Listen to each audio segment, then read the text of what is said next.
We'll break today in a fatal family feud that we have reported on. It's not a family feud, it's an alleged honor killing. The murders of two beautiful Texas sisters, allegedly at the hands of their own father, who was said to have believed that his girls had become too westernized and were dating non-Muslim boys.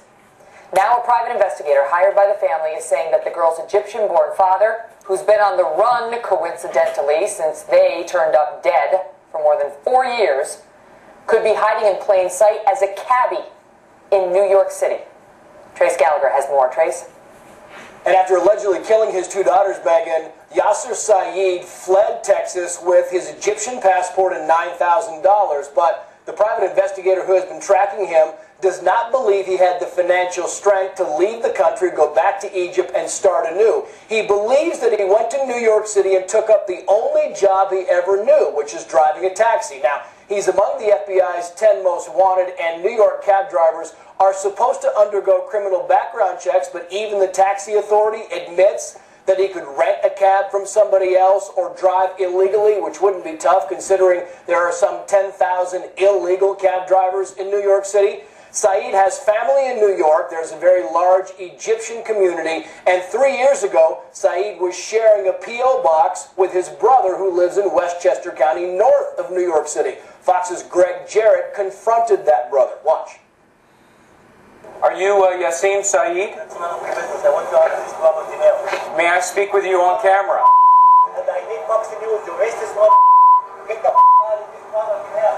Do you know where your brother is?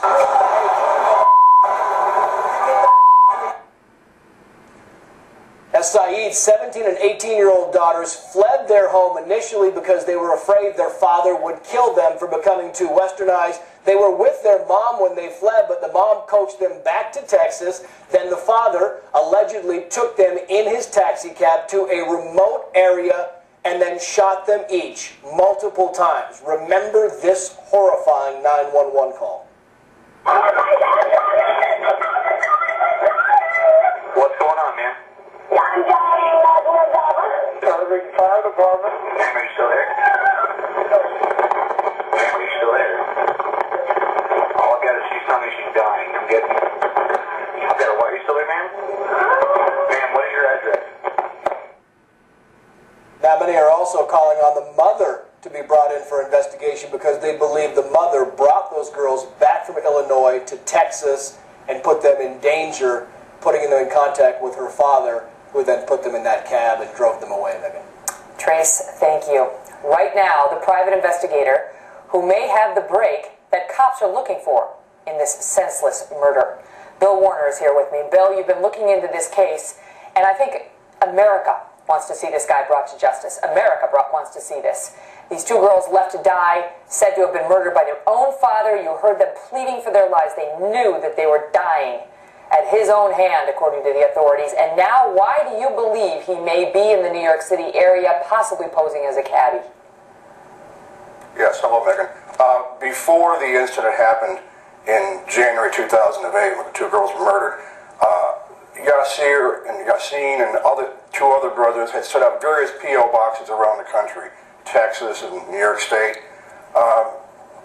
Very strange that they would do this 45 days before the murder of the two girls. I gave this information to the police during 2008 and I have followed up since. When I saw the video when Greg Jarrett went up to Shrub Oak area and confronted Yassine, that just cemented to me that these guys are involved. That reaction was way over the top. He was acting like he was hiding somebody that day. Right. Who knows? YASER Saeed could have been in the house when Greg was there. I mean, these people, this whole thing is coordinated between the four brothers, and I really believe that they're still hiding this man, possibly in the Jersey City area or Astoria, Queens, which have large Egyptian enclaves, so it just needs to be followed up on. I know you believe that this guy, YASER Saeed, the father, couldn't get a job on his own, that he would have needed somebody to help him, and you base that in part on his handwriting on a police report, which we're going to show to the viewers now. Why? Tell us how you connect those dots. That looks like a crazy person wrote that. YASER Saeed was obviously emotionally distraught when he wrote this. It looks like a 4-year-old. All the words are spelled incorrectly. It's just crossed out words. It just, somebody like this who has that kind of an education couldn't possibly get a job anywhere else other than if he knew somebody in possibly the metro New York City area to get a job. The only thing he knows how to do is driving a cab, and that's it. Bill, do we know, and I need a quick answer, do we know whether this mother should be arrested or looked into by the police? There's some complicity. She brought those children back to him. And what, if anything, should the viewers be looking for? Because we all want to get this guy. Look at the pictures of your YASER Saeed. Look at what he looks like. He probably doesn't change his appearance that much. Probably a little more balding by now, but that's still the same guy. 6'2", 190 pounds. Got a mole on the right cheek, too.